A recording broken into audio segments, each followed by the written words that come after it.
Yep. Inside, I want to kill myself. We are on an 0-7 run over the last 2 days. After tonight was just complete bullshit. So that's how I'm going to start off this show. Horrible Sunday, 1-5. I don't even know what to tell you about that. I just don't want to do this anymore. I have never seen anything like this, man. With the slump continuing, 2 straight losses, not a good day at all. 0-4.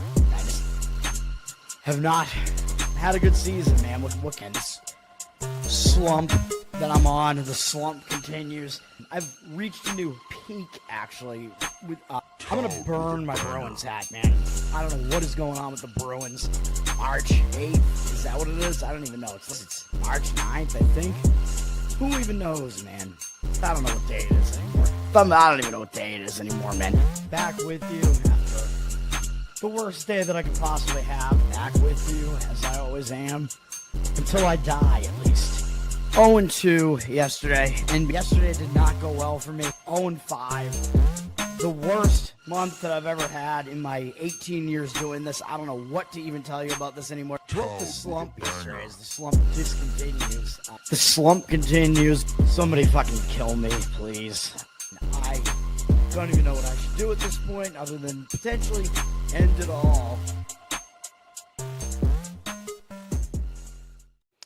What's up, everybody? It's Toad, back with you. This is Bettor Off Dead, Wednesday, July 9th. The slump does indeed continue here. Yesterday, gave out one play on the show, and even though a bunch of my leans wound up being correct, of course, the play that I gave out wasn't correct with Tampa Bay, the Rays, and if you had taken them first 5 innings, you would have at least pushed. They were winning 2-0 into, I think, the 4th inning. It was tied 2-2 at the end of 5, and then despite the fact that they had twice as many hits as Detroit did in the game, they still lost the game. I mean, you don't see that very often at all, man. When you have that much of a hit disparity in your favor and you lose the game. They lost 4-2, never scored any more runs in the game, and they out-hit Detroit 8-4 and still lost the game 4-2.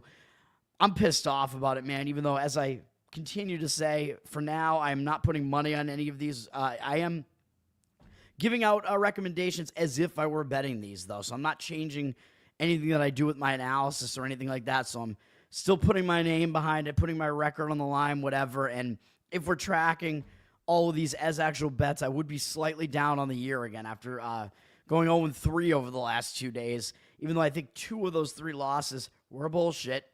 You can't do anything about it except move on, man. Syndrome of a Downs. What's up, man? Yes, sir. Team Toad. I like System of a Down, by the way. One of my favorite bands for sure. Let's just get into today, man, because I don't even want to harp on any of this bullshit anymore. I'll talk about the WNBA, even though, again, I don't want to bother with anything with the WNBA here today, man. And we have the first game up at 11 a.m. Eastern for whatever reason. We have these morning games with the WNBA now.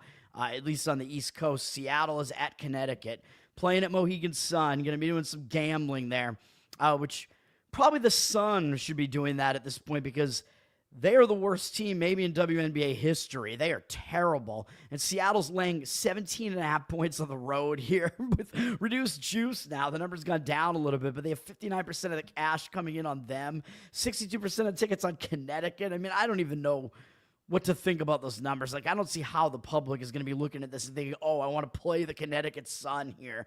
I don't think that's happening. It is possible Seattle might kind of just take them lightly, though, because Seattle is coming off of not only beating Connecticut not that long ago in Seattle. They beat Connecticut by 16 points. They just came off 2 big games against Atlanta and the Liberty, pulling off wins in both of those games. I believe both of them were upsets on the road. Actually, I think they were a slight favorite against Atlanta, right? Because I gave that one out on the show. And they didn't cover, of course, the bigger of the numbers that was out there. The number actually dropped, which I did not expect in that. So if you got the shorter number or the money line, you might have been able to hit on that one or push on that one.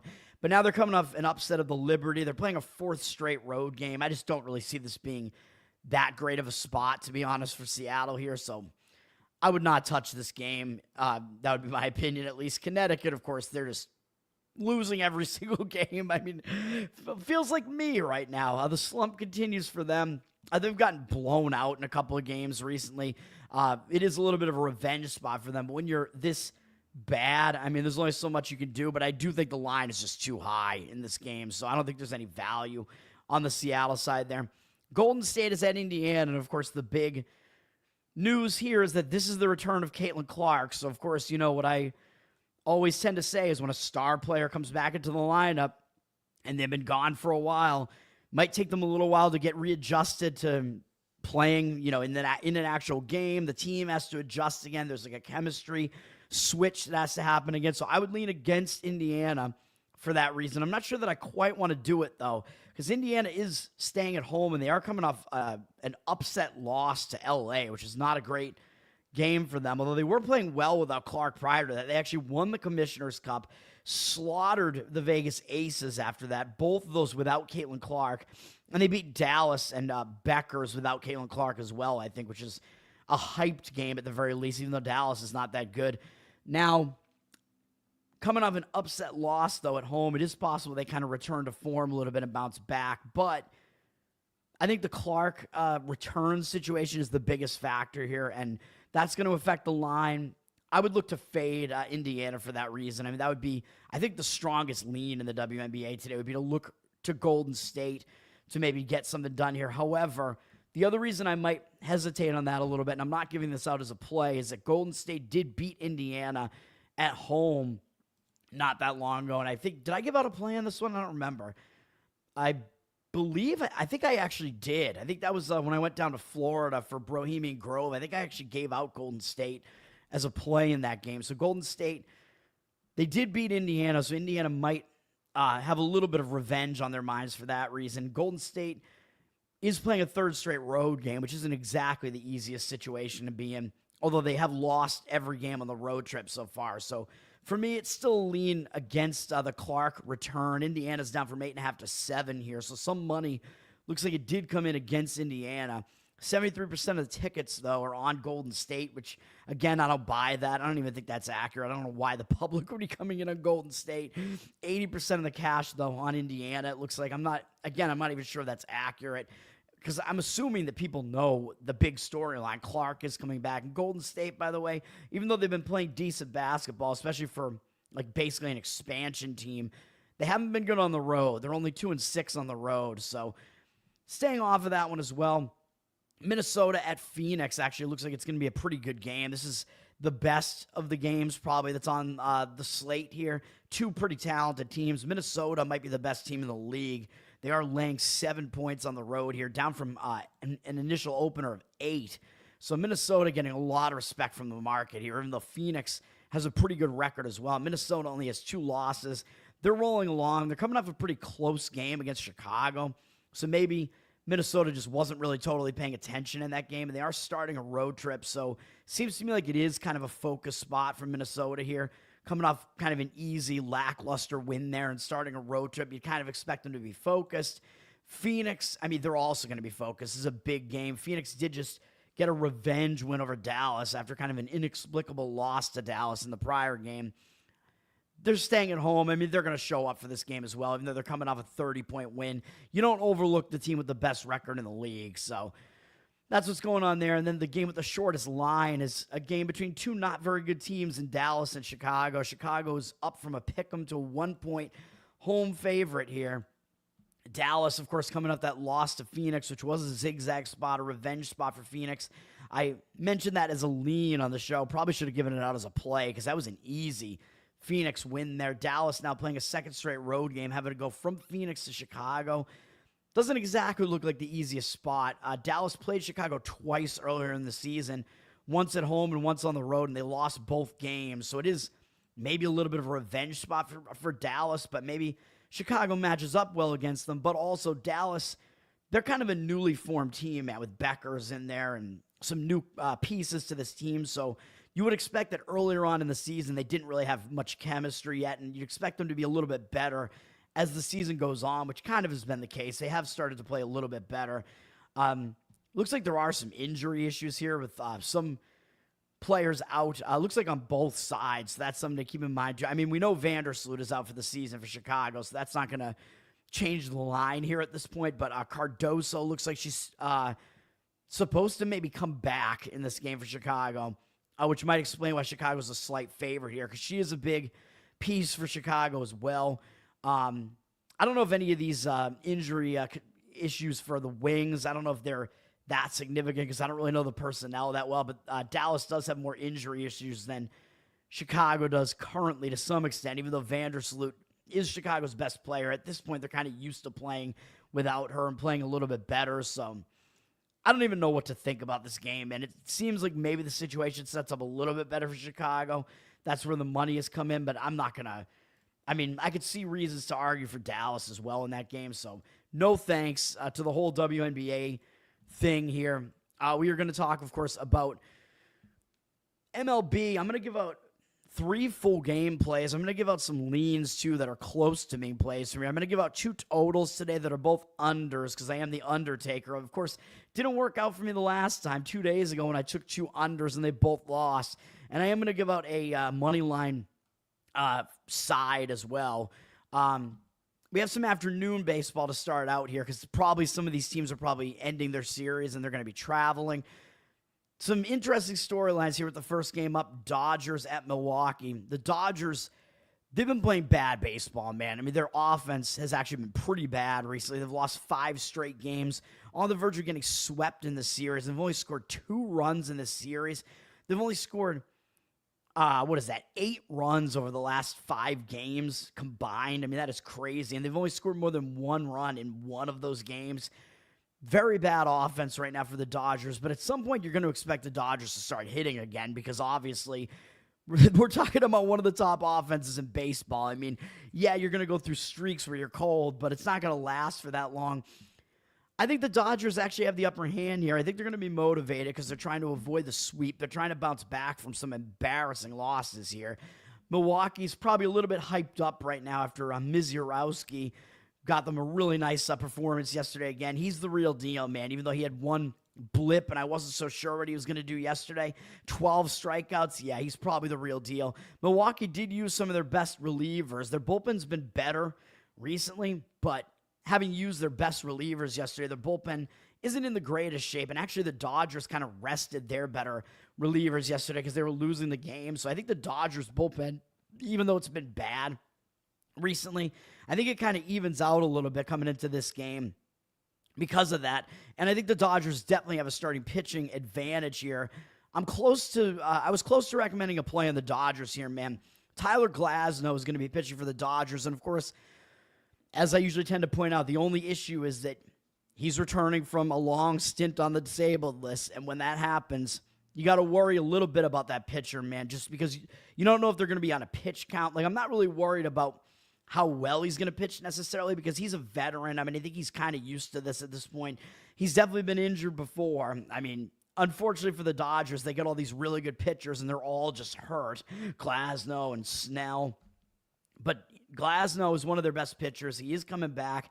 Hasn't pitched for a long time. I think the main question is how deep is he going to go into this game? Because if you like the Dodgers here, and I actually do, you're not really going to want to have to deal with their bullpen for that long. So maybe the Dodgers' first 5 inning play might actually look a little bit better in this game and just ignore the bullpens, even though I think the Dodgers might have a little bit of a bullpen edge just because Milwaukee did use their top relievers yesterday. Glasnow had a 4.5 ERA, 1.28 whip this season before he got hurt, which the numbers weren't great. He had one really bad start at Philadelphia, and then the rest of his pitching was actually pretty good. He was still trying to get used to pitching. That was early in the season. He hasn't pitched since April, so I don't think there's a whole lot that you can take away from that. I think we know he's a good pitcher. I think he's still young enough. He's 31. At some point, he's going to return mostly to form, in my opinion. I don't know if it's going to be right away, though, so that does remain to be seen. He was pitching better at home with a 3 ERA at home. That one really bad start, as I said, was on the road. Looking at his numbers career-wise against Milwaukee, even though Milwaukee does have a good offense, they're not quite as good at home.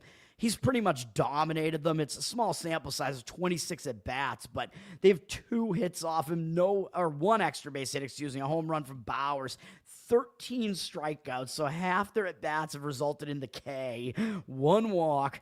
He's held him to an .077 average and .303 OPS, so Glasnow small sample size, but has dominant numbers against Milwaukee. And he's up against Jose Quintana, who, even though he has a 3.44 ERA for Milwaukee here, that ERA is going to go up at some point because his whip is really bad at 1.39. I mean, that's pretty bad, at least. He's also been way worse at home, 5.96 ERA at home.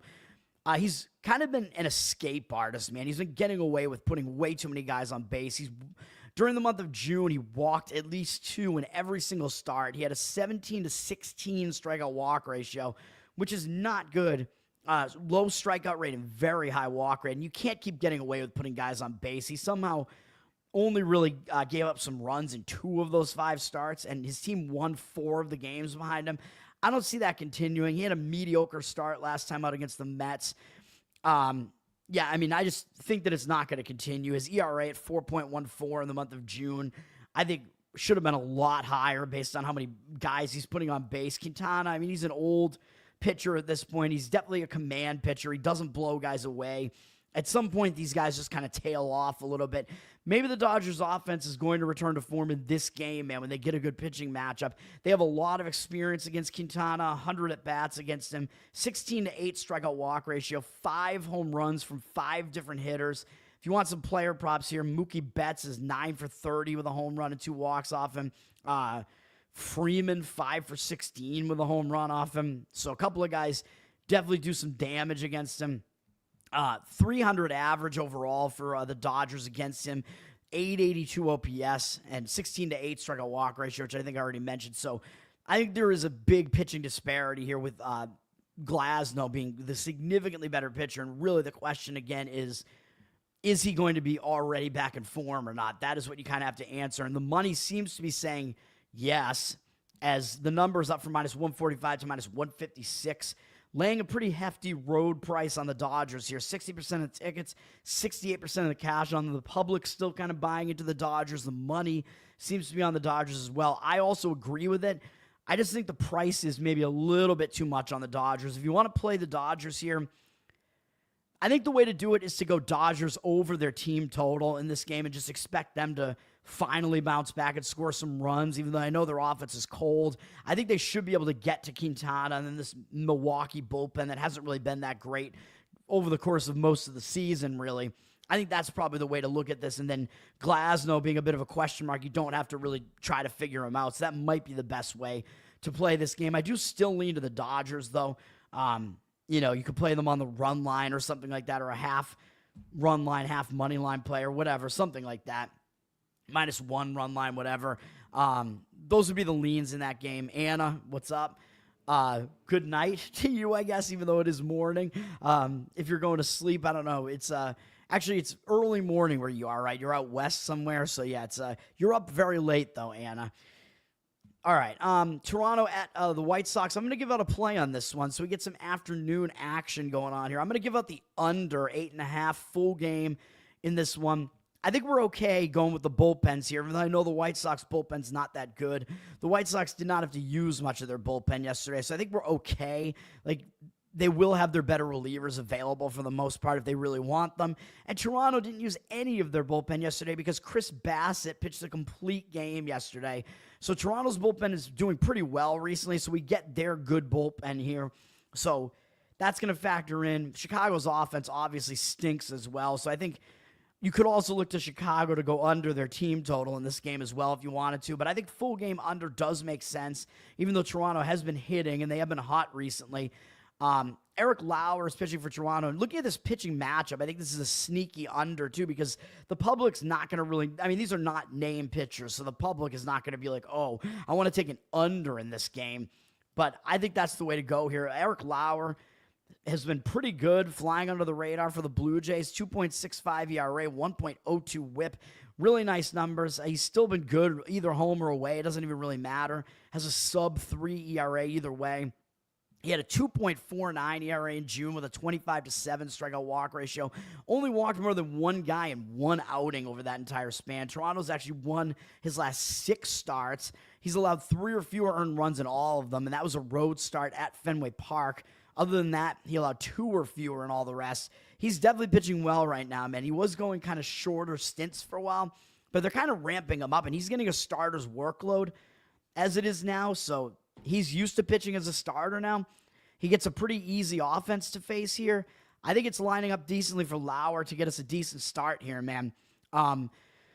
Numbers are good against the White Sox as well. They only have 5 hitters who have faced him before, and 29 at-bats. I know it's a small sample size. Slater has hit him well, 5 for 12 with a home run, but other than that, not a whole lot of hitting going on for the White Sox against Lauer. He's held him to a 207 average, 11-1 strikeout walk ratio, which is quite good, 578 OPS. So Lauer does have good numbers against them.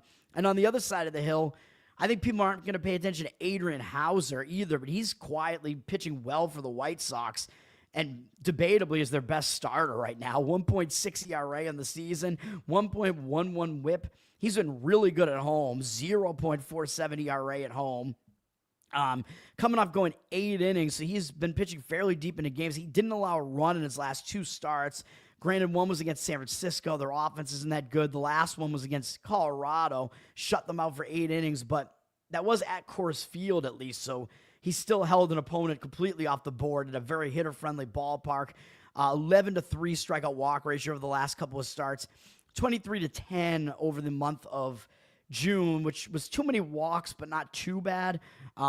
Really, it was actually kind of a low strikeout rate more than anything else. He's not really a high strikeout pitcher, but overall his command has been pretty decent. He's been fairly difficult to hit this season, which is good. He had a 2.64 ERA in June. He has not allowed more than 3 earned runs in any start all season.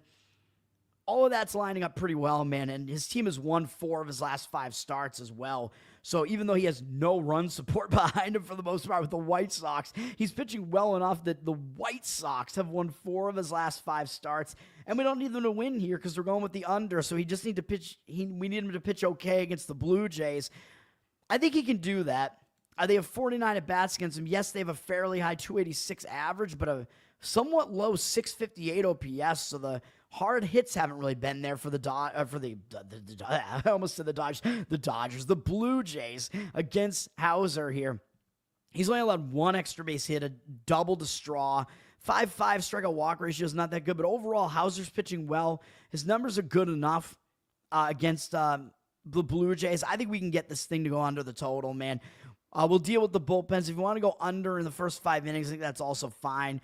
We've seen a little bit of movement with more juice on the under 8.5. I still saw it out there at minus 110, so I think that's the way to go. I mean, 8.5 is not really a key number in baseball. I don't expect it to go up to 9, so under the 8.5 is going to be the play in that one. The number kind of in no man's land there. Under 8 probably is not much different. Philadelphia is at San Francisco. San Francisco actually took the first 2 games of the series, both very low-scoring games. San Francisco has used a decent amount of their bullpen in the series, but because Taijuan Walker was the starter for the Phillies yesterday, they used a lot of their relief pitchers too, so both bullpens are not really in great shape coming into this game. San Francisco generally does have a good bullpen. Philadelphia, not so much, but both bullpens are pretty taxed coming into this game. Jesus Luzardo is the starter for Philly today. He was really good at the beginning of the season, not as good recently. 4.44 ERA now on the season, a pretty bad 1.47 whip. That's not good at all. He's been pretty similar both home and away. It doesn't really matter. Not a good form recently, man. He did bounce back a little bit with a couple of decent starts, but had another bad outing last time out against Cincinnati. So like half of his recent outings have been bad. He's been struggling recently, man. He walked 3 guys in 2 innings against Cincinnati last time out. Did have 4 strikeouts, but he gave up 5 earned runs, 6 hits. Not a good outing at all, man. He's not pitching well. His walk number's been quite high recently, even though he is still racking up strikeouts. His walk number's just way too high right now. He's putting a lot of guys on base, so I don't know if you could trust Luzardo, even though he is facing a weak San Francisco lineup here. Up against San Francisco, they actually have hit him okay in the past. 63 at-bats, 270 average, 700 OPS, 13-3 strikeout walk ratio. So Luzardo plus Philadelphia's overworked and not very good bullpen doesn't look great here to me. On the other side, I don't know if we could trust Justin Verlander either, man.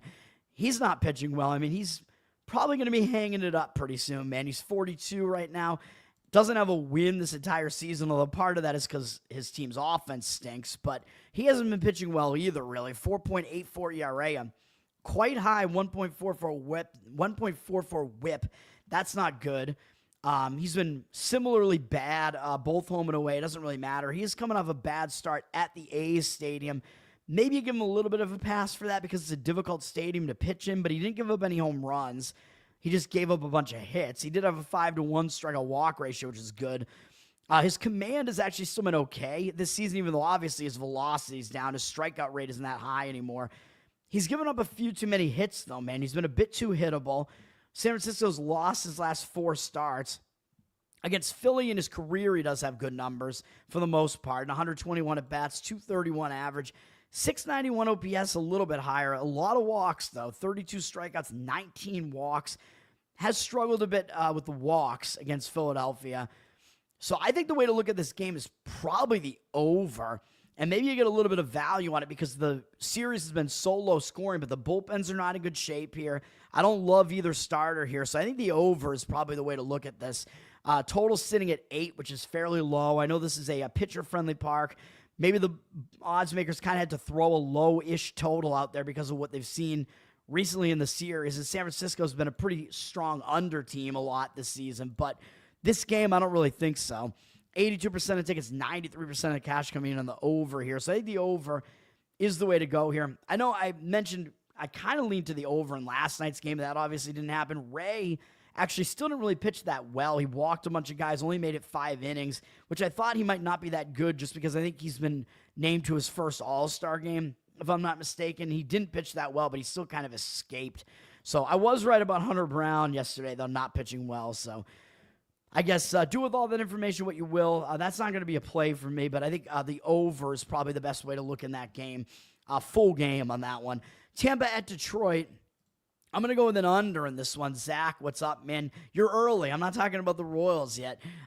Thanks for hanging out, man. I'm going to give out another under in Tampa and Detroit here. The line doesn't totally look like it's in agreement with me on this one because I found under 8 at even money. I mean, maybe you could go under 8.5 at a little bit of a higher price, but I think 8.5, 8, it's not really a huge difference between the two.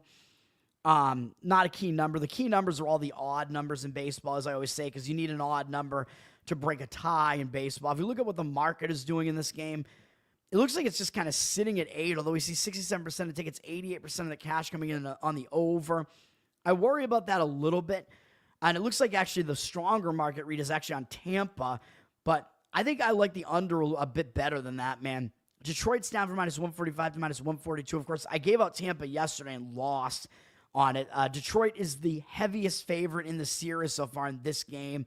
So I think maybe the professional bettors are just saying, well, we think there's some value on Tampa as an underdog here because we think Littell can probably battle Reese Olson in this game. But I'm expecting it to be a decent pitching game on both sides here. But we do see 67% of tickets, 61% of the cash on Detroit with the money moving against them. So there is some fading of the public going on there, it looks like, from some of the professional money. Wouldn't really disagree with the Tampa side here, but again, I'm looking at the total.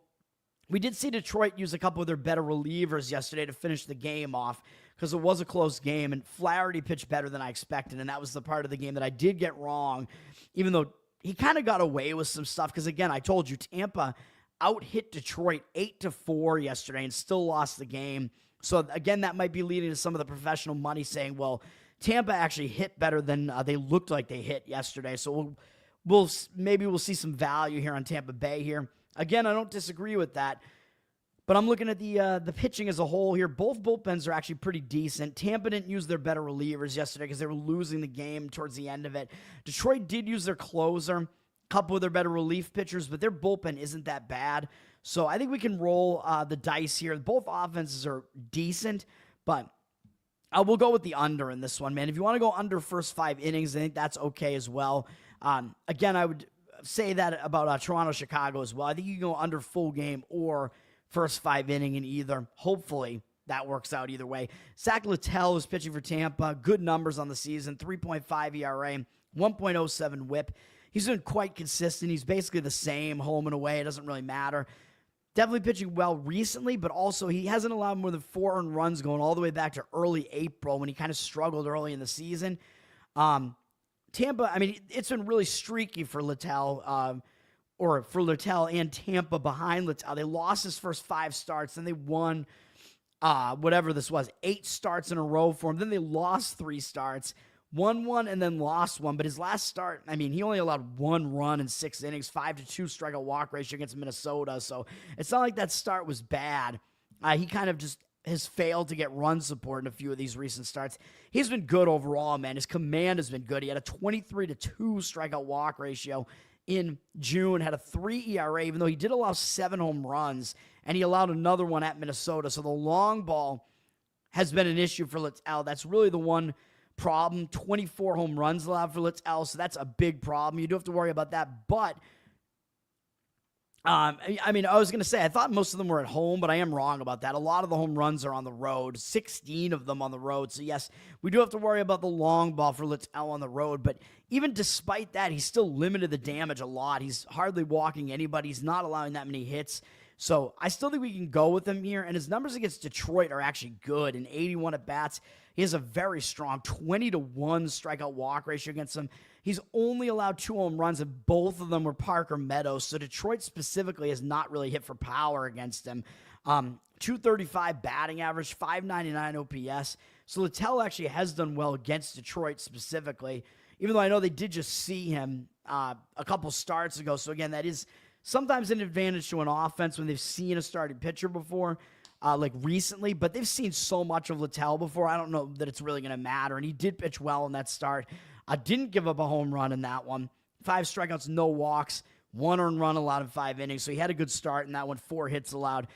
Again, I thought he allowed more home runs at home because Steinbrenner Field is just a weird stadium, very home run conducive, which is still part of the reason why he's allowing a lot of home runs. But he's got to keep the home run ball in check, man. But his numbers, his matchup numbers are very good against Detroit.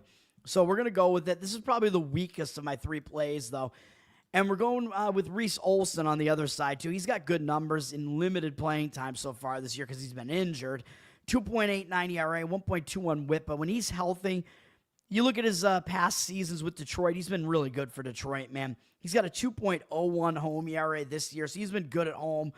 Has not allowed many home runs, although he hasn't pitched that much this season. But he's been good overall.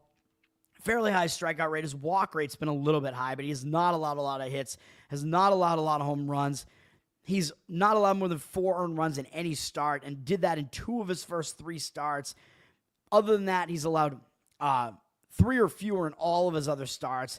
He's allowed 0 in 4 of the last 6 starts.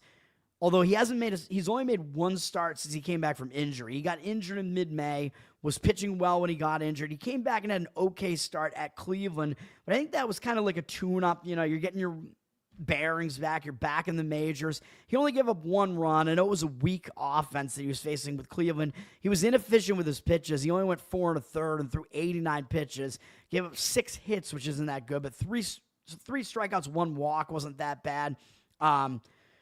Only allowed 1 run on a home run, so he still pitched pretty well in that game, and I think he's just going to improve because he is a pretty good pitcher, man, and that was his first start back, so I think he was maybe just kind of readjusting and whatever. Against Tampa, he does have good numbers in a small sample size. 24 at-bats. He's only allowed 3 hits, and 2 of them are Brandon Lowe, so everybody besides Brandon Lowe only has 1 hit against him in their careers. 125 average overall, 317 OPS. Very weak offensive numbers from Tampa against Olson. So I like both starting pitchers here. 3-2 strikeout walk ratio. We're going to go under in this game, man. And hopefully we avoid crucial long balls because that is the problem with Littell. But he has been pitching well. So that's the way we're going, even though it does look like the market read.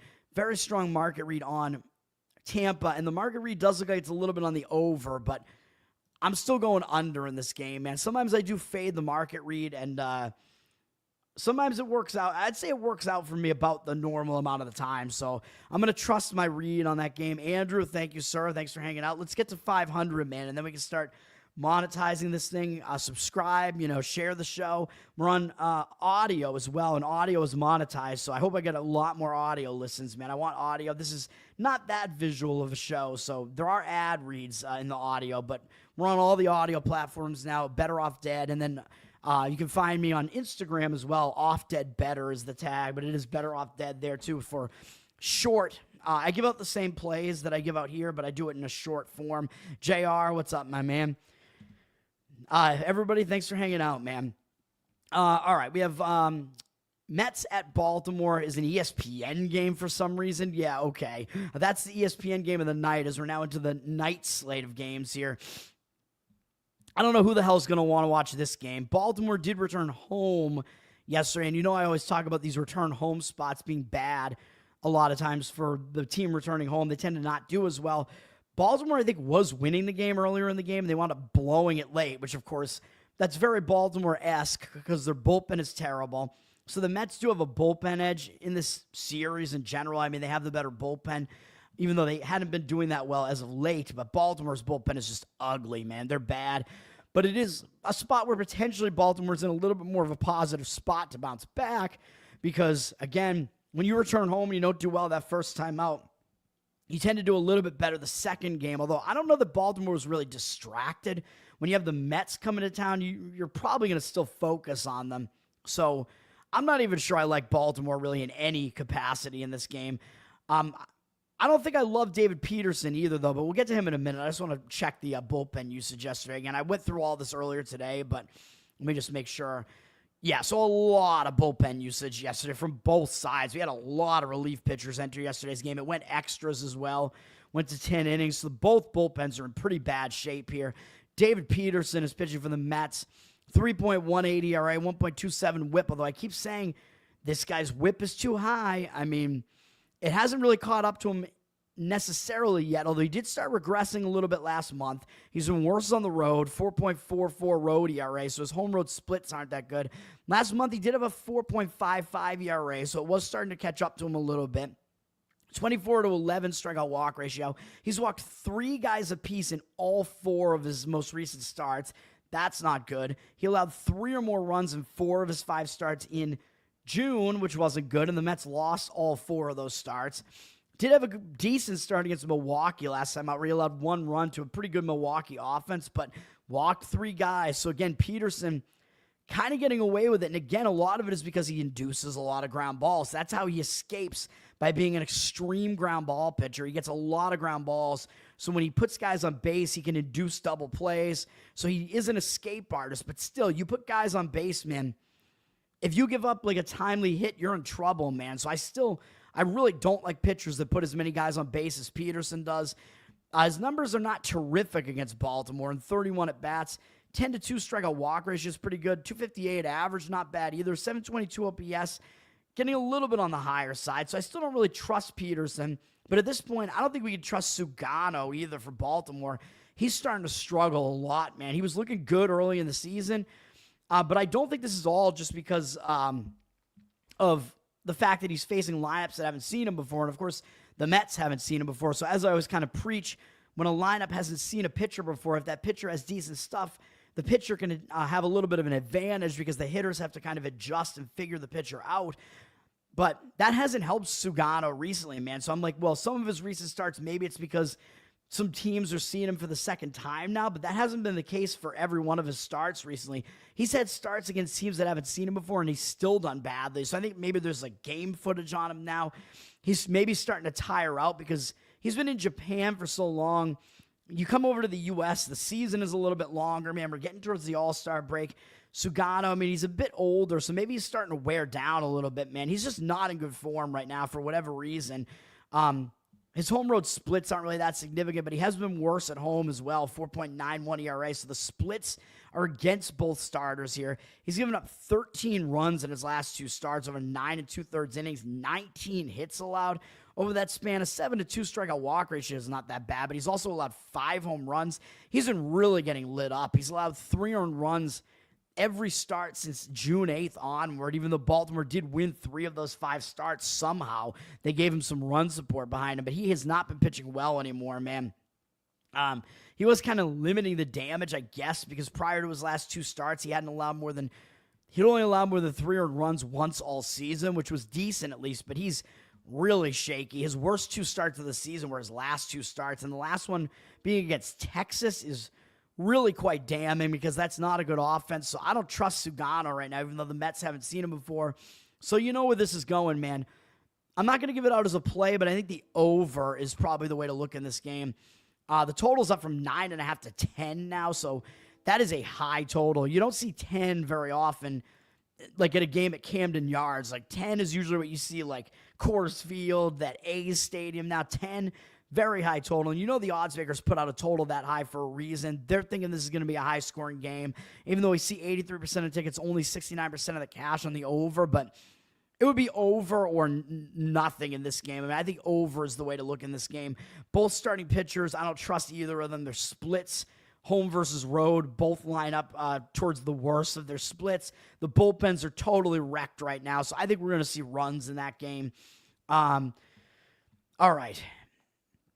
Where are we at? Seattle at the Yankees. This one's going to be a little bit interesting. The Yankees did win. They had a bad losing streak going on. They lost 6 games in a row. They've now won 2 games in a row, and they wanted a blowout last night. They got to Logan Gilbert for a lot of runs, and then they actually torched the Mariners' bullpen after that. Will Warren was a little bit shaky. I mean, he put too many guys on base again, but he somehow just got away with it yesterday. Seattle did not have any timely hits. We're going to be looking at some young pitchers in this one, man. I don't like either bullpen here, really. Both bullpens saw some usage yesterday. I think the Yankees actually saw more bullpen usage than Seattle did yesterday. Well, Seattle actually only used 2 of their relievers, so my mistake there. I'm trying to remember everything I just looked at. So I actually probably prefer Seattle's bullpen in this game, okay? I think Seattle does have the somewhat better bullpen, and they're a little bit more rested. So we will lean to Seattle's bullpen here. Yankees obviously have the better offense. Then we got to look at the starting pitching matchup, which is hard to gauge, man. We got 2 really young pitchers here. Logan Evans is pitching for the Mariners. He's been decent. He's been up and down between the majors and AAA this year. He just came back up. He has a 2.96 ERA, 1.25 whip on the season when he has been up, which isn't bad. He's been a little bit worse on the road, though, 3.68 road ERA. And he's having to face the Yankees in the Bronx, which is obviously not that easy to do. Doesn't put up a lot of strikeouts, but he hasn't been putting a lot of guys on base, so that's a good thing. I mean, he doesn't walk that many guys. He doesn't allow that many hits, so he does not allow a lot of damage. He hasn't allowed more than 4 earned runs in any start this season. He came back from the minors after, I think he was in the minors for about a month, came back up, and he shut out Kansas City for 5 2/3.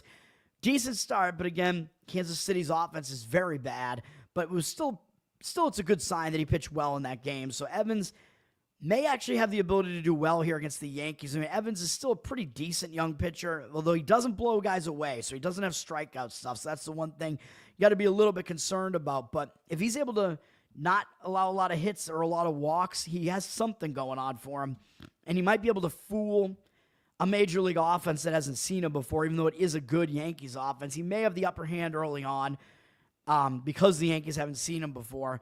JR, what's up, man? Yeah, I mean, obviously, as a Red Sox fan, I am not saddened when the Yankees go on a losing streak. Toronto overtook them in the AL East, but I think the Yankees are still going to win the AL East, man. I mean, the Yankees have one of the best run differentials in baseball, so I think the Yankees are still going to wind up winning the division. Yankees are getting some of their pitchers back soon, too. Heel looks like he's coming back, and he was a pretty good starter for them last year. So they're going to be able to put him in the rotation and knock out Will Warren or one of those other guys there. Speaking of the Yankees starters, they have Cam Schlittler pitching today. Schlitz reminds me of beer or shits, I guess. I don't even know. Maybe he will be the shits. I don't know. Schlittler, he's an interesting pitcher, man. He's making his major league debut here. He's a young guy. ESPN getting the headshots up there earlier now, man. So they getting those up. He's a local guy from Walpole, Mass, and he's pitching for the Yankees. You fucking traitor, man. You traitor. The fuck is wrong with you? Benedict Schlittler over here. Schlittler. That almost sounds like Hitler. That's not good. All right. I almost said Schlittler. Schlittler. I keep saying Schlittler. Schlittler. Oh, man. I'm going to call him Schlittler from now on, though, especially because he's a traitor to the cause of Massachusetts, man. He's making his major league debut. He is a tall guy, 6'6" on the mound. If you look at his scouting, though, he doesn't have a lot of diversity in his pitches, man. He mostly is a fastball pitcher. He throws mid-90s for the most part, which is good. He has the ability to strike guys out. His strikeout rate has been good in the minors. He's pitched between AA and AAA this year. His ERA in AAA this year, I believe, was in the 3s, and he had a 1.2 whip, which isn't that bad. And he had way more strikeouts than innings pitched, which was good. I had a little bit of a high walk rate, so he gets a little bit wild. I think really it's his breaking stuff that he has difficulty commanding, because I guess his second best pitch is like a slider or a sweeper that is another fastball, but it's a moving fastball, and I guess he has a little bit of trouble commanding it, and then I guess he does throw a curve, but has a little bit of trouble commanding that either. Or commanding that as well, I should say. And I guess he occasionally tries to mess around with like a changeup, which I guess is not a very good pitch that he doesn't use very often. So he's mostly, really, he's almost like a 2-pitch, maybe 3-pitch guy, which isn't that great for a starter's profile. So we'll see what he's able to do here. But of course, he is facing a Seattle lineup that's okay, but it's a Seattle lineup that obviously has never faced him before. So we're going to see what these pitchers can do, man. It's 2 young pitchers in this one. So, I mean, possibly an under makes sense in this game. I mean, I wouldn't bank on it, though. I mean, the odds makers put out a total of 9.5 for a reason. I mean, I know Yankee Stadium is a hitter-friendly ballpark as well, which is part of the reason why the total is that high.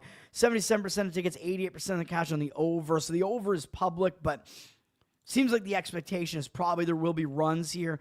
If you did go under, I would limit it to the first 5 innings and just the starters here, because I don't think we want to deal with the Yankees bullpen in the state there. Looks like the Yankees moved up from -140 to -156, which that might have been because of a change in the starter, man, which I should have mentioned that 2 days ago, by the way, when I mentioned that the line had tanked on Houston, like towards Cleveland, which I got that right about the lean on Cleveland, but the reason the line moved so significantly was because Hunter Brown was actually originally slated to start that game, and he got pushed to yesterday instead of 2 days ago. So that was why Houston dropped like 50 points in the line, 50 cents in the line. That was why. It wasn't all professional money coming in on Cleveland, even though I do think professional money still came in on Cleveland in that game as well. But I didn't realize that at the time, so that was the reason for such a significant move. And in this game, maybe the Yankees had a different scheduled starter here, which is potentially why the line moved up from -140 to -156, but it looks like the actual money is coming in against the Yankees. 73% of tickets on them. The Yankees are always going to be public for the most part. 54% of the cash. So it looks like the actual money is fading them, and that actually looks like kind of the stronger lean here. So maybe the professional money is kind of like, well, we're going to go with Evans here because he's the more experienced pitcher at this point, at least, and we kind of know what we're going to get out of him, and Seattle probably has the bullpen that's in the better shape, so that's probably the reason for it. Grabbing Seattle at an underdog price like that seems like maybe a decent price for that red turncoat. Yeah, that's right. Cam Schlittler, man. Speaking of the Red Sox, they are hosting Colorado. The Red Sox have had an easy go of it in the series so far, winning 9-3 and 10-2, bombing this historically bad Colorado team. Maybe the Red Sox will end up losing a game. I don't know, but obviously you know they're going to be a heavy favorite again here. Red Sox have won 5 games in a row against bad teams, though, Washington and Colorado. Brian Bayo actually had a complete game with double-digit strikeouts yesterday. So Bayo, I might have to start admitting that Bayo is actually starting to pitch better, man, because I've complained about him so much because he puts so many guys on base, but we'll see, man, because I know Colorado's offense is just absolutely abysmal, so maybe there's not that much that we can read into that start from Bayo yesterday, but he still is pitching better recently, so maybe Bayo is actually going to be better than what he has been doing, at least. I mean, I don't think he's going to be great, but at least he's pitching a little bit better, but Bayo's not pitching today. We're looking at a bad Colorado bullpen here, Red Sox bullpen that didn't even have to enter the game yesterday because Bayo had a complete game yesterday, so the Red Sox have the bullpen advantage in this game, obviously. They probably have the starting pitching matchup as well here because Senzatella's on the mound for the Rockies. He hasn't been good. 6.57 ERA, 1.9 whip. He's maybe Colorado's worst starter, and he's been pretty much bad both home and away. Very similar stats, so it's not even just Coors Field that's been bad. I mean, I don't even think I need to go into his recent pitching. It's just all bad, pretty much. He's coming off a mediocre start against the White Sox, but again, it's the White Sox. I mean, the White Sox are one of the least talented offenses in baseball, and Colorado actually still lost that game. So I don't think there's anything you really take away from that. He had a 4-1 strikeout walk ratio, allowed 3 earned runs, 7 hits in 5 2/3. That's not that great. The previous month in June, he had an 11-14 strikeout walk ratio, which is awful. Even though the Rockies somehow won 3 of his 5 starts, he was not pitching well at all. More walks and strikeouts is very bad. The Red Sox, though, have never seen Senzatello before. So I don't know how much of an advantage that gives him, though, because he's just not a good pitcher. Toro is the only hitter who's ever faced him before, and he's 0 for 2 off him. Other than that, Red Sox are completely new to Senzatello, but he's just such a bad pitcher, man, that I'm not expecting much out of him. He's up against Giolito, who's actually starting to pitch well for the Red Sox. 3.66 ERA, 1.28 whip. I was complaining about him. He was awful when he was first starting to pitch, man. He still has really bad home numbers because of those bad starts at home a little while ago. 5.83 home ERA. But he's been pitching much better as of late. The Red Sox have won 5 of his last 6 starts. 3.04 ERA and 25-8 strikeout walk ratio in the month of June, including 3 starts at home. He was really bad in the first one against Anaheim, but he also was good against Tampa and Toronto in his last 2 home starts. So he's starting to get better at home. He didn't even allow a run in either of those starts. So he is starting to pitch better at home as well. And that those numbers that I gave out in June included that start where he got bombed against Anaheim. Since then, he's been really good. He's only allowed any runs in 2 of the last 5 starts. Hasn't allowed more than 2 earned runs in any of those starts. His strikeout rate has gotten a little bit higher. He's pitching well right now, man. So Giolito's in much better form. He's facing a weak Colorado offense here, and they actually haven't seen that much of him before. They're only 1 for 5 lifetime off him, 3 strikeouts, 2 walks, which are both Ryan McMahon. Overall, a 200 average, 700 OPS. So I do think the Red Sox have the starting pitching edge in this game as well, and the bullpen edge and the offensive edge, hence the Red Sox being a huge favorite here. I mean, the Rockies are just historically bad, but I don't think you can lay a price like this on the Red Sox, so this is just a complete stay away. The Red Sox up from minus 280 to minus 295. 92% take is 99% of the cash coming in on them. I mean, if you want to look to something in this game, I would probably be leaning to Colorado going under their team total and just not scoring a lot in this one because it looks like the money is coming in quite heavily on the under, so kind of expecting lower scoring in this one. So Colorado under the team total might make more sense rather than trying to go with the Red Sox to go over their team total and deal with a pitcher they've never seen before. So that might be the better way to look at it. Miami at Cincinnati. Cincinnati is not playing well right now. 4 losses in a row, and they got absolutely bombed by Miami yesterday, 12-2. So a trade deadline's coming up, man. I believe the trade deadline is it today? I'm worried, man, because there are rumors the Red Sox are going to trade Duran, and I really hope that they don't, because he does not mince words with his he throws out a lot of slurs, man. He does that. He handles like the worst shit coming from fans.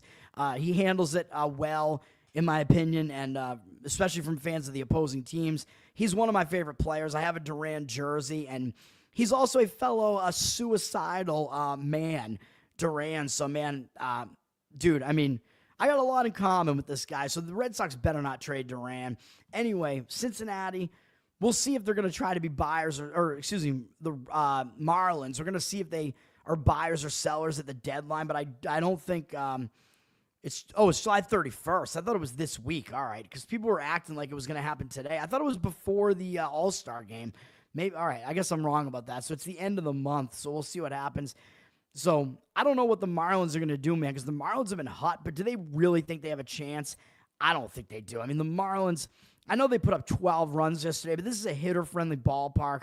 I think it's still kind of a fluke. The Marlins, even with this good recent performance, the Marlins still have like one of the worst 5 offenses in all of baseball, so I'm still not buying the Marlins, man. I think the Marlins have some good starting pitchers right now, young pitchers that fly under the radar, but I think that I think they're probably going to, if anything, have to sell at the deadline and maybe sell maybe one of those young pitchers. Anyway, Cincinnati's been playing awful, but maybe after yesterday, maybe they'll bounce back after such an embarrassing loss, 12-2 to one of the worst teams in baseball.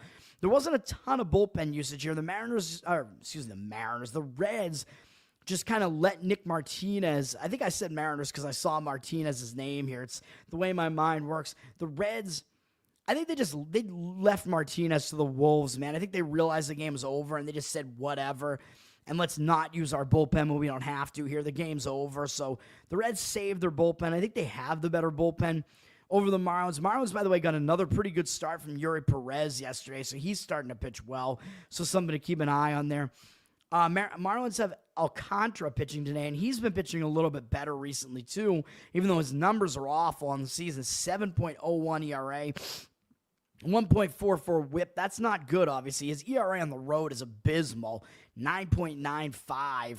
And I know he's pitching in a very unfriendly pitching park here, a very hitter-friendly park. His last 2 starts, he's given up a lot of runs. He's given up 12 runs in 12 innings on 15 hits, but he's had an 8-1 strikeout walk ratio over that span, so his command has actually been good, and he didn't really allow that many hits, so it's like he kind of got unlucky, I really think, in those last 2 starts, and it was against good offenses, Arizona and Milwaukee, at Chase Field, which is a hitter-friendly park, although I know this also is Cincinnati here. Milwaukee is actually good on the road, so that was kind of the issue there. They hit well on the road. So I don't think Alcantara's pitching that badly. He did have a 23-5 strikeout walk ratio in June, 4.34 ERA. It was better than what he has been doing. I'm taking those last 2 starts with a little bit of a grain of salt based on the strikeout walk numbers and such. Like, I don't think those starts are actually as bad as the amount of runs that he gave up. And he has good numbers against the Reds in his career. 42 at-bats, 11 strikeouts, 1 walk.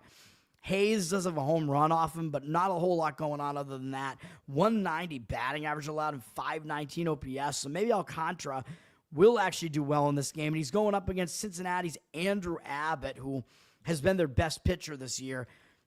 It should be Hunter Green, but Hunter Green has been injured most of the season, man. So I like Hunter Green a lot, but Abbott's been pitching well. 2.15 ERA, 1.09 whip.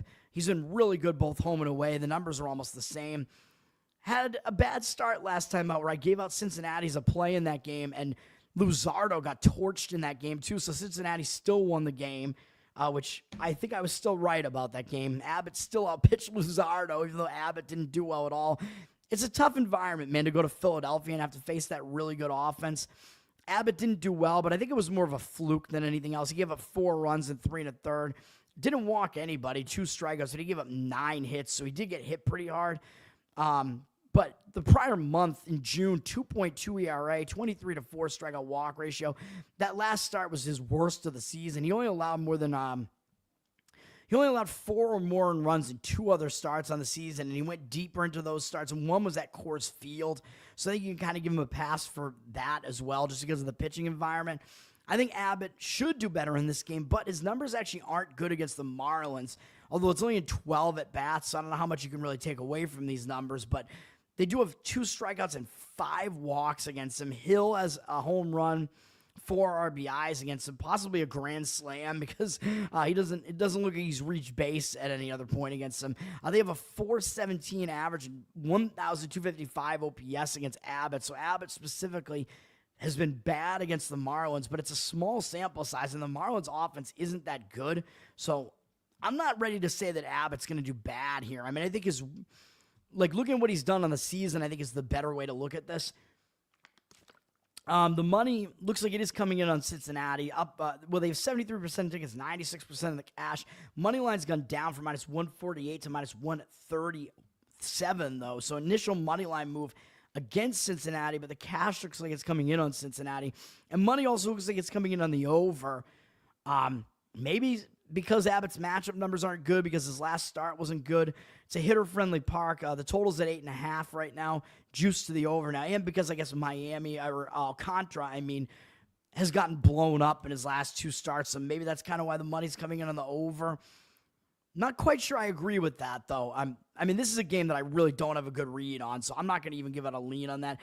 JR, thanks for the repost, man. I keep thinking that says reported instead of reposted. It should say retweeted, man. Bring back the name tweet. Bring back Twitter verbiage, man. I'm like, you're reporting my stream? No. Just because I said the Hitler thing about Schittler? I don't know. Schlittler? Cubs are at Minnesota. Minnesota actually surprisingly blew out the Cubs yesterday, 8-1. That is not something I expected yesterday.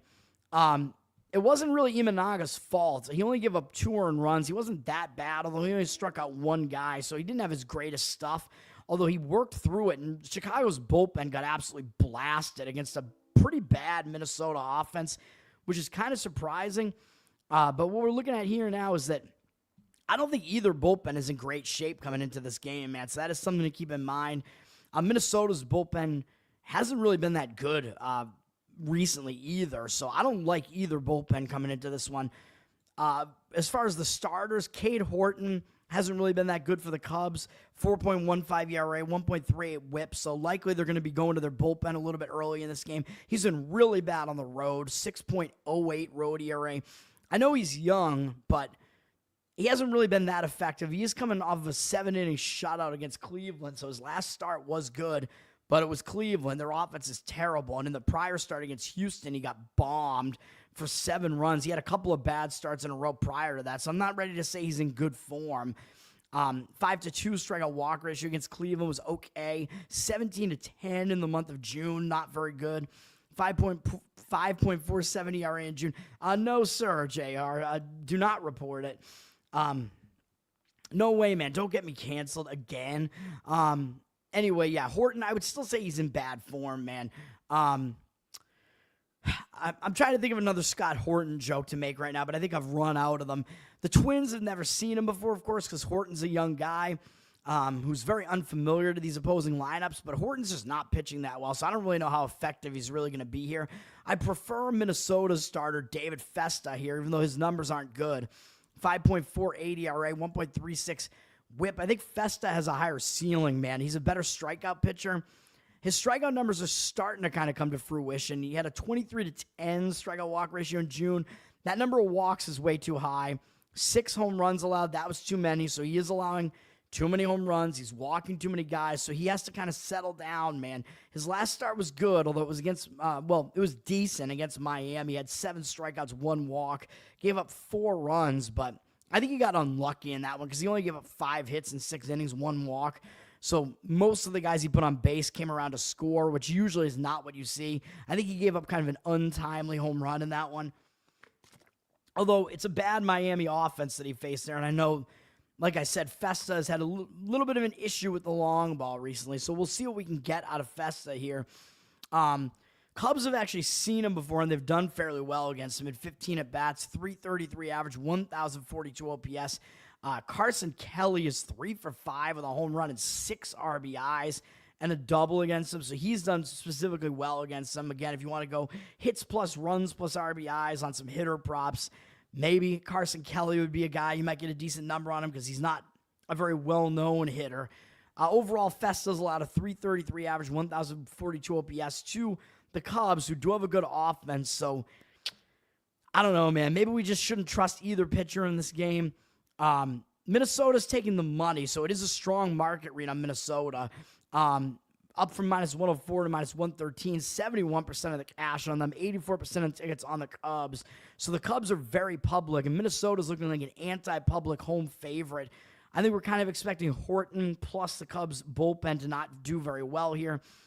I would probably limit it to first 5 innings, though, because I really don't like Minnesota's bullpen either. Minnesota money line first 5 innings maybe is worth a look here. Total's gone up a little from 9 to 9.5, even though the cash looks like it's on the under. 62% of tickets, 72% of the cash on the under. I'd be leaning towards an over in this game, too, looking at the state of the bullpens not being that great, not really trusting either starter. I think we could see runs, and I mean, the total's high for a reason. You don't see totals that high in that many Minnesota games because their offense isn't that good, so that's kind of the way that I look there. Pittsburgh at KC. I mean, this, to me, on the surface, it looks like it's an under game to me. Kansas City actually on a nice little 3-game win streak here. They won again yesterday against Pittsburgh. Pittsburgh is starting to fail again, and Pittsburgh's been pretty bad on the road as well. Not a whole lot of bullpen usage from either teams yesterday, so again, could be looking towards an under here, even though Pittsburgh's bullpen is not very impressive. Kansas City's bullpen is pretty good, but still looking towards an under, I should say. I would still be leaning towards an under here. Looking at the starting pitching, Bailey Falter, having a good season for the Pirates and kind of flying under the radar because Skeens always gets all the hype. 3.69 ERA for Falter, 1.18 whip. not bad. He's been worse on the road, though. 4.28 road ERA. Gave up 3 home runs in his last outing at Seattle, which is not great because that's not a very home run conducive park, but it could be a little bit of a fluke. The previous game, I think, might have been range shortened or something because he only lasted 1 2/3 innings. He wasn't doing great in that start against the Mets, but it didn't seem like a reason to take him out of the game. But overall, Falter, well, I don't know what to think about Falter because in June, he actually didn't pitch well, even though the Pirates won 4 of his 5 games. He had a really bad 11-10 strikeout walk ratio. Low strikeout rate, very high walk rate. He allowed too many hits as well, had a 5.14 ERA over that span. His start last time out against Seattle wasn't really that much of an improvement. So I don't like Falter's recent form, but Kansas City has not seen much of him. Only 2 of their hitters have seen him before. 21 at-bats. They have a 238 average against him, 606 OPS. So I don't really know what we're going to get out of Falter here, man. He might be able to fool Kansas City's offense because they are a weak offense and they really don't have a whole lot of experience against him. And he has been good throughout most of the season, but I don't love Falter just because he's not a good recent form. He is faltering. So I don't love that. He's up against Chris Bubic, who is having a good season, 2.36 ERA, 1.15 whip. The issue that I have with Bubic is a thing that I talked about yesterday. I believe he was just named to his first All-Star team, so he is going to be on the All-Star team for the American League coming up this weekend. And again, I pointed this out yesterday. When you have a young guy who gets named to his first All-Star team, it's a big deal. And if they have a start during that window there, a lot of times they don't do well in that start, man. Getting named to the All-Star team is a distraction. You know, you're having your name out there. You're feeling a little bit overconfident maybe. You're having to do interviews. You're looking ahead to maybe pitching in the All-Star game. So sometimes you don't focus on that game that's there, man, especially against a weak opponent that you already beat twice, I think, like Pittsburgh. I mean, not really an opponent you're going to really fully focus on. So I don't know if we trust Bubic here either. He's been good home and away, although a little bit less good at home with a 2.63 home ERA. He's been good recently. I mean, 31-9 strikeout walk ratio in June was pretty good, even though he did have a 4.23 ERA, so his numbers were getting a little bit worse. But his strikeout walk numbers were still pretty good. 3-1 strikeout walk ratio in his last outing. He went 7 innings, only gave up 3 runs at Arizona, which is pretty impressive. That's a good Arizona offense there, and they're pretty good at home, and he did well there against a good offense. His numbers are good against Pittsburgh as well. 22 at-bats, 5 strikeouts, no walks against them. Only 1 extra base hit, a double from Pham, who is one of their better hitters. 182 average, 409 OPS. So Bubic does have good numbers against Pittsburgh, but I have my hesitations here, man. I do still somewhat lean to the under because we're looking at bad offenses here. We're looking at 2 starters that have had good seasons, but again, Falter's in bad form right now. Bubic, I don't think it's a great spot for him looking ahead to the All-Star game, so I have to stay away from this game. Totals up from 8 to 8.5, so that's some significant movement on the over, although we see 69% of tickets, 92% of cash on the under. Conflicting market indicators there, and Kansas City's a pretty big home favorite. I mean, because Pittsburgh is just that bad, really, so I don't know. I don't really have much of a feeling on the side there. Pittsburgh is a major league farm team. Well, I mean, they do have one of the best pitchers in baseball, Paul Skeens, and they're probably going to have to trade him away at some point, which I'm not going to like unless he has to go to a non-Yankee team, man. That's the thing, because I don't want to have to burn my Skeens jersey. Washington at St. Louis. I talked about this game yesterday, man, and St. Louis was returning home from a road trip, so it was a bad spot for them. Washington, I thought, might be a little bit pumped up because they fired their manager. Now they have interim manager Miguel Cairo there. And a lot of times when you have an interim manager who's a former player that played fairly recently like that, sometimes the hitters will, or the team will kind of respond to that guy more. Washington didn't exactly play poorly yesterday, but I just really didn't like the pitching matchup for Washington yesterday. And St. Louis did still get the win 4-2. St. Louis does have the better of the 2 bullpens. Washington's bullpen is just terrible, but I think it evens out a little bit because after Sonny Gray got through 5 innings yesterday and pitched okay, the bullpen had to finish the game off, so the Cardinals used all their best relievers yesterday, so the best relievers are not going to be available for the Cardinals here, so that kind of evens out the bullpen situation. I think Washington does have the better starter on the mound today with Mackenzie Gore pitching. He's got a 3.11 ERA, 1.21 whip. Good numbers on the season. Hold on, let me bring it up in a new tab here. A little bit worse on the road, though. 3.74 road ERA, although that's still good. I don't know. Did Gore get named to the All-Star team, too? I'm not sure. I forget if he did or if he didn't, because Gore might be seeing his first All-Star game, too. So that's something to look at, man. If he's looking at his first All-Star game, he might be a little bit distracted here, too, for that reason. Overall, he is having a good season. Had a 2.93 ERA in June, 28-9 strikeout walk ratio. This is kind of what he does, man. High strikeout rate, but high walk rate. But the walk rate's been a little bit too high the last 3 starts. He's walked 11 guys over the last 3 starts with 12 strikeouts. That is not a good ratio. So even though he allowed 2 and 1 earned run in the last 2 starts and 5 the start before that at the Dodgers, which you can give him a pass for that because the Dodgers are a good hitting team, or they were, at least back then. Gore still is not in the greatest form right now either, so I do worry about Gore for those reasons. And his numbers are actually really bad against St. Louis, too. In 58 at-bats, 397 average, 1,135 OPS, and a pretty substantial sample size, so that's not good. 4 different hitters have seen him before. If you want some player props here, man, Arenado, 4 for 9 with a home run. Contreras, 8 for 13 with a home run. Wynn is 3 for 8 with a home run. So some guys do hit him really well. 397 average, 1,135 OPS is bad. I think I mentioned that already. 11-8 strikeout walk ratio is also bad. So if you're looking for a spot for Gore to not do well, could be a game like this, even though I think Washington might be a little bit pumped for their new manager there. But I don't really like Andre Pallante either, man. He's got a 4.1 ERA, 1.28 whip for St. Louis here. Worse at home slightly, 4.25 ERA. Is coming off a 7-inning, 1-hit shutout against Pittsburgh, although Pittsburgh's offense is really bad. Maybe pitching a little bit better as of late. Over his last 5 starts, he allowed 3 or fewer earned runs in all 5. Going at least 5 innings in 4 of the 5, and pitching well in those starts, including one against the Cubs where he didn't do that bad. So he's been a little bit better recently, but he does give up a lot of hard contact, so that is something to worry about with him.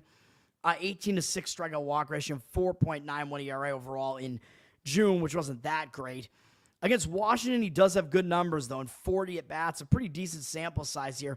1 extra base hit allowed, a double to Garcia Jr., 10-3 strikeout walk ratio, 225 average, 529 OPS. So looking at the matchup numbers, I actually think Pallante actually has the edge here, man, in the starting pitching matchup.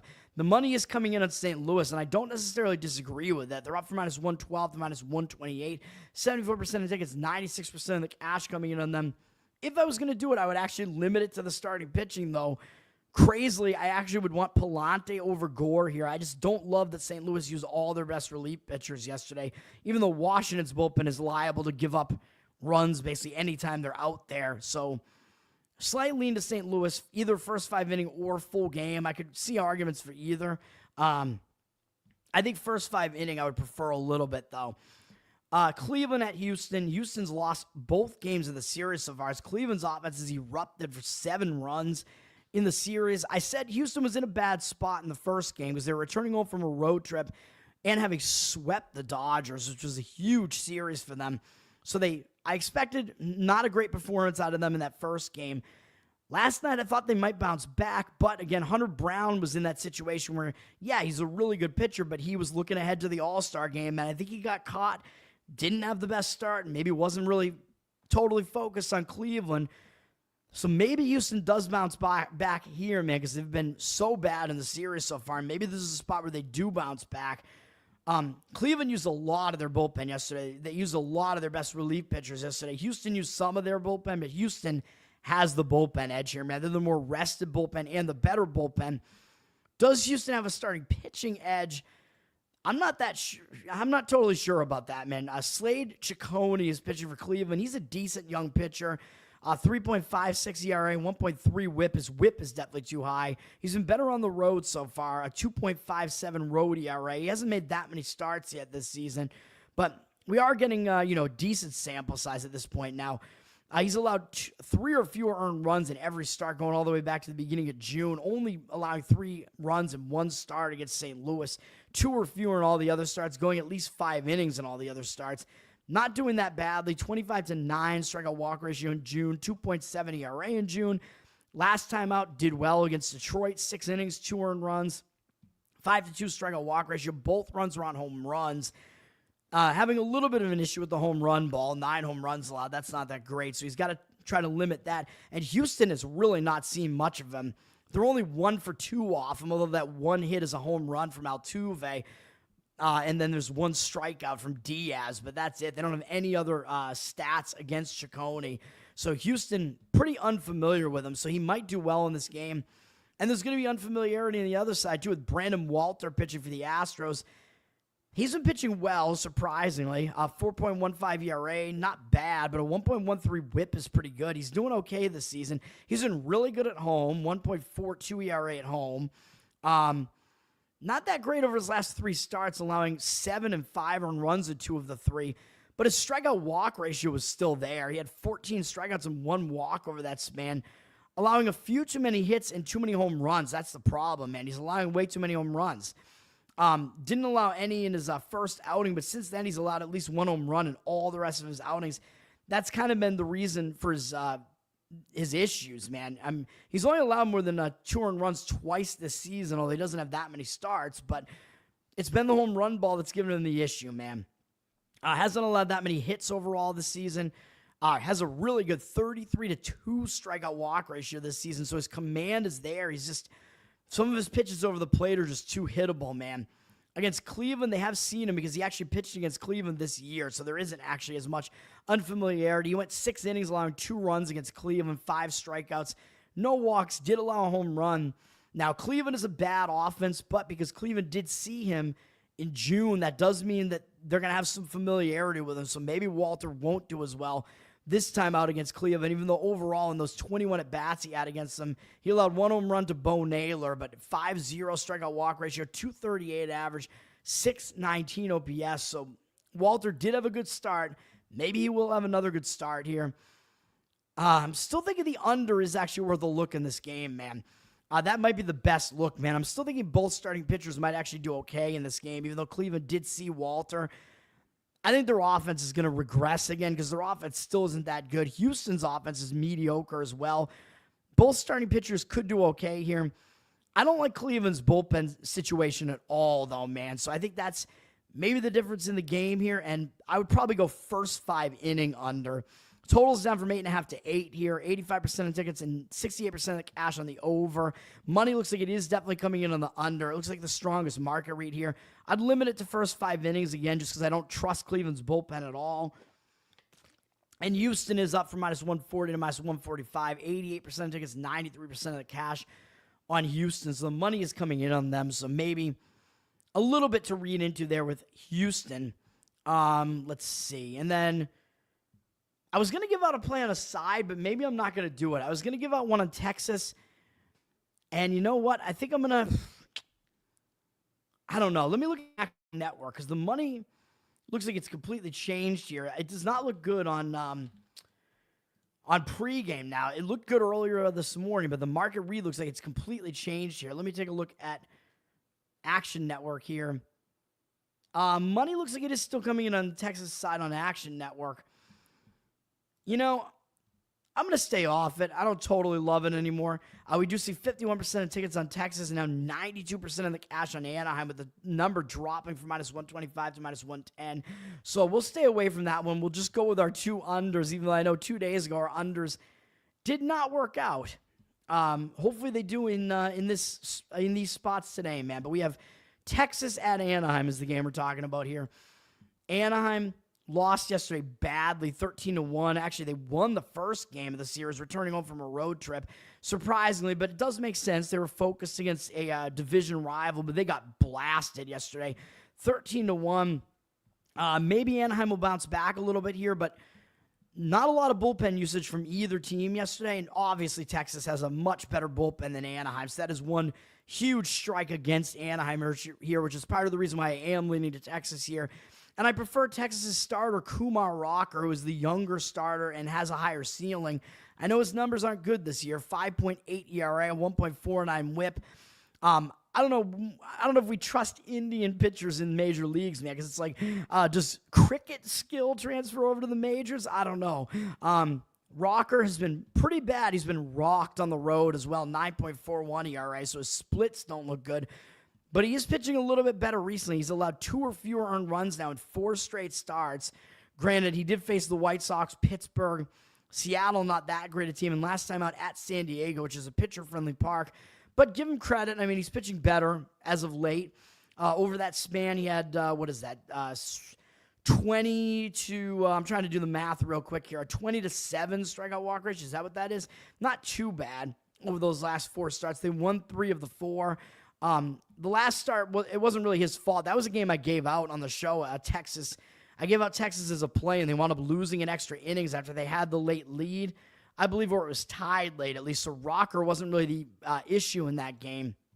Actually, I think it was tied late. I think they might have had a very early lead in the game. But Rocker actually has done well against Anaheim in a limited sample size as well. 18 at-bats, only 1 extra base hit, a double from Ward, 222 average, 500 OPS, 5.0 strikeout walk ratio. So Rocker does do well, doesn't get rocked against Anaheim, so it doesn't look that bad for Rocker here, and he's in decent form.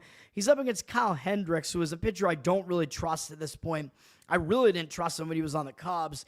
He's an aging veteran here, 4.68 ERA, 1.27 whip. He doesn't exactly have great stuff. His numbers are okay. He has been better at home, though, 3.94 ERA, so the splits actually line up in Hendricks' favor. He's been okay recently. He had a 3.21 ERA in June, which isn't bad.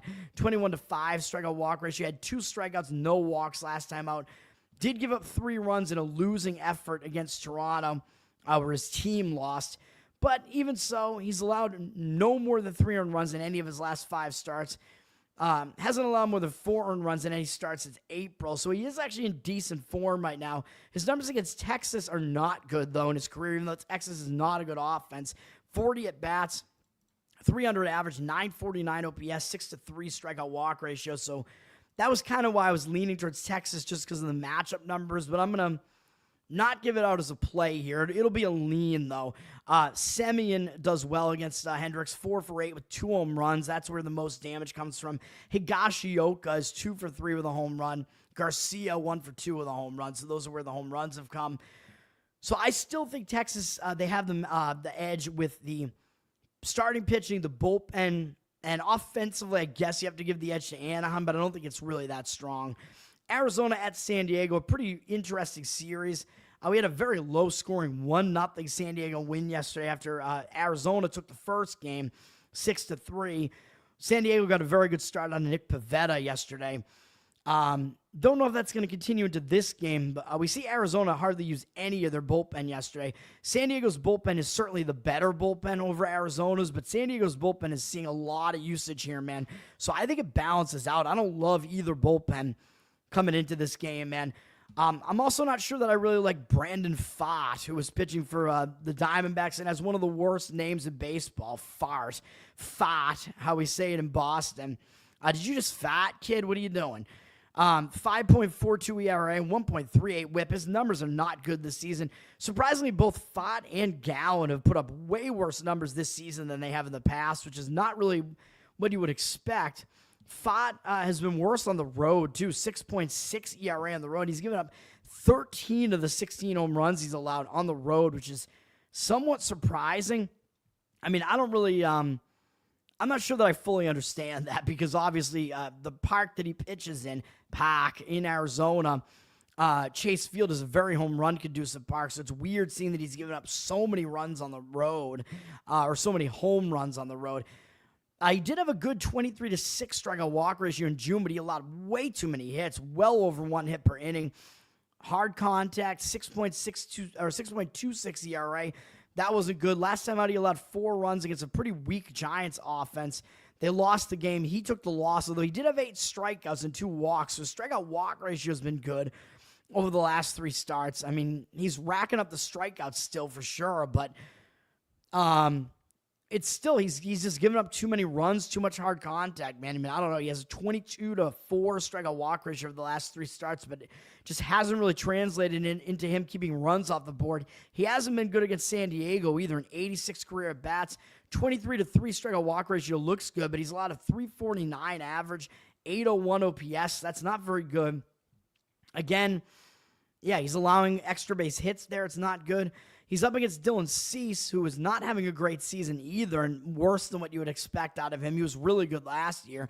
4.62 ERA, 1.33 whip. He's really been struggling, although he has been good at home, which at least that makes more sense because it's a pitcher-friendly park. 2.76 home ERA for Cease. He's been walking way too many guys, man. He's had a high strikeout rate, but he's walking too many. 4.23 ERA, 39-15 strikeout walk ratio in June. An unbelievable amount of walks, even though a really high strikeout rate as well. Last time out, he faced a good offense, Philadelphia. Only allowed 4 earned runs in 6 innings. Wasn't that bad. 4 strikeouts. Finally didn't walk anybody. No walks. So do we expect him to do well here? I think he might. I mean, his numbers are not bad against Arizona, so I think he does have the matchup edge here. 71 at bats, 19-2 strikeout walk ratio, 211 batting average allowed, 585 OPS, and I think Marte has been dealing with some injuries, so I don't know for sure that he's going to play or not. But either way, Cease does have good numbers against Arizona, including Marte in those numbers there. The money is coming in on the San Diego side. I agree with it, but I would limit it to the first 5.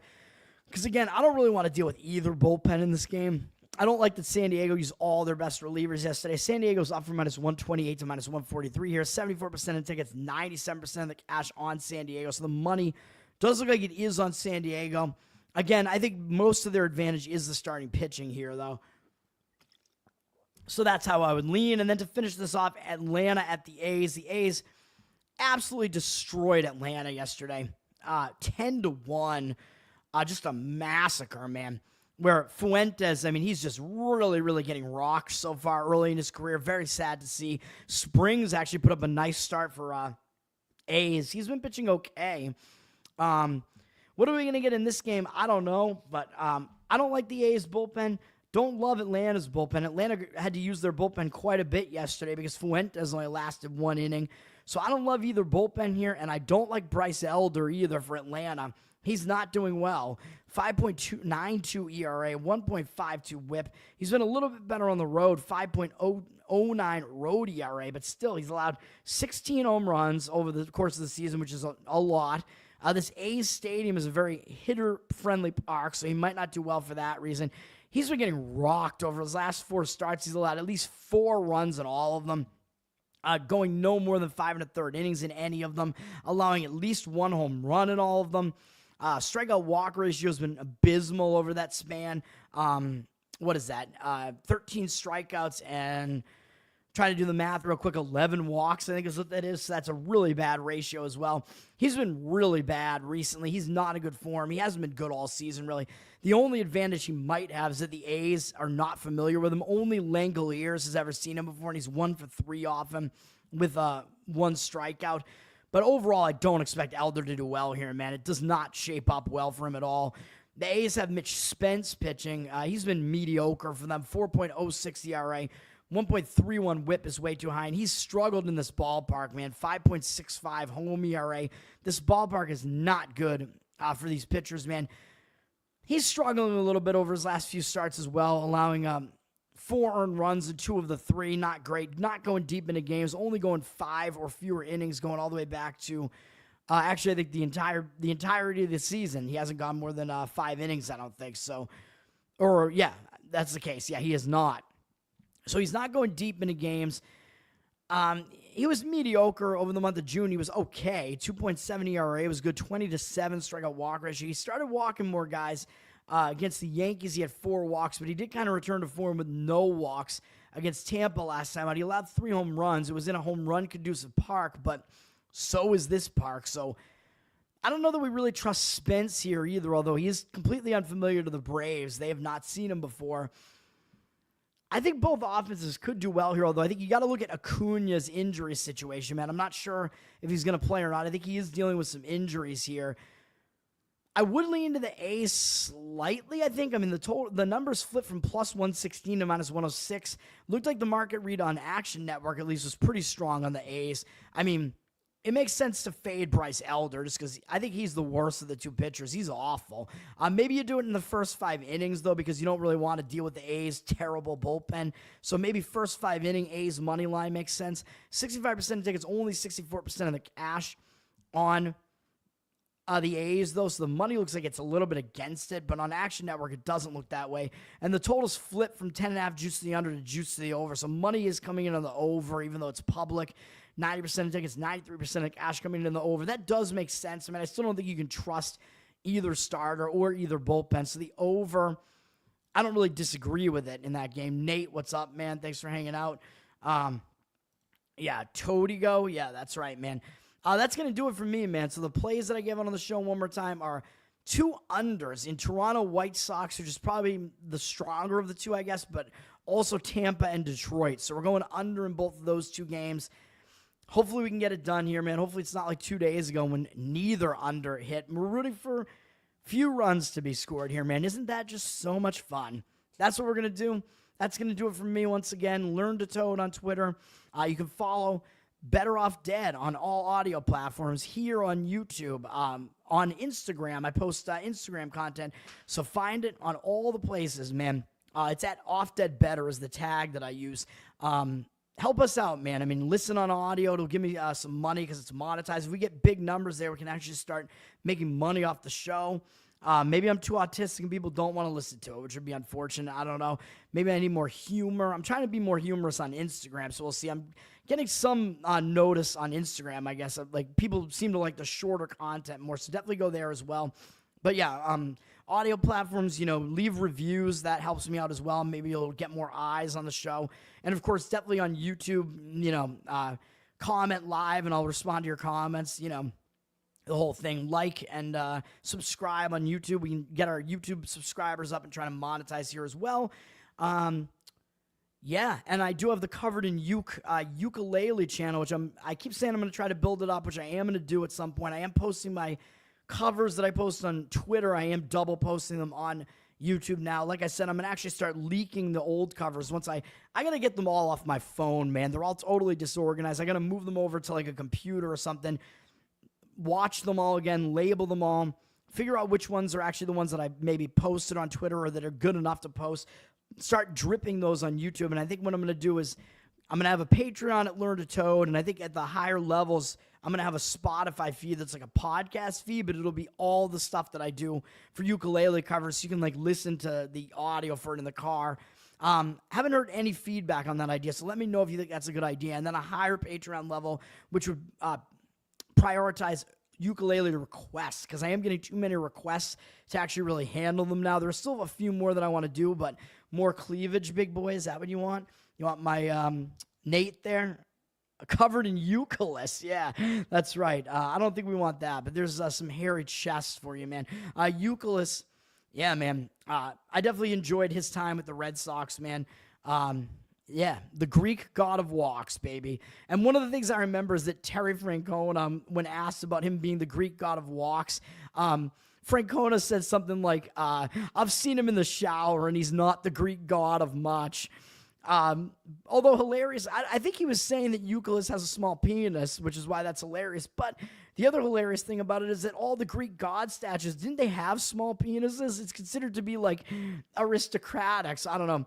Yeah, his Eucalyptus batting stance, one of the all-time crazy batting stances. Yeah, kind of like sticking his ass out, bat like way high above his head. Crazy batting stance. Yeah, he drew a lot of walks, and if I remember correctly, didn't he have a home run in like his first game or maybe his first at bat or something? I remember him hitting something like that. I think it was at Toronto. I don't know. Maybe I'm wrong about that. I have to go back and look. But that's going to do it, man. Again, follow all the stuff and Learn to Toad on Twitter, where, that's the hub where I kind of post references to everything and whatever. And it's a mixed bag over there. My political, like, joke stuff, the shit posting is still getting the most eyes and most likes on it. So that's going to do it, man. Let's have a good Wednesday. Thanks for hanging out, everybody, and peace.